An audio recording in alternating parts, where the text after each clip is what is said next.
ಕರಾವಳಿ ಜಿಲ್ಲೆಗಳಾದ್ಯಂತ ಮೇ 30ರಂದು ಸುರಿದ ಮಳೆಯಿಂದಾಗಿ ಜಿಲ್ಲಾಡಳಿತ ಈಗಾಗಲೇ ಹಲವು ಪಾಠಗಳನ್ನು ಕಲಿತಿದೆ.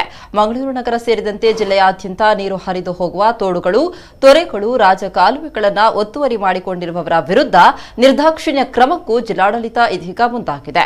ಆದರೆ ದಕ್ಷಿಣ ಕನ್ನಡ ಜಿಲ್ಲೆಯ ಎಲ್ಲ ಕೆರೆ, ತೊರೆ, ಹಳ್ಳಗಳ ನೀರನ್ನು ಸಂಗ್ರಹಿಸಿ ಸಮುದ್ರಕ್ಕೆ ಸಾಗಿಸುವ ನೇತ್ರಾವತಿ ನದಿಯೇ ಕೆಲವು ಕಡೆಗಳಲ್ಲಿ ಅತಿಕ್ರಮಣವಾಗಿದೆ.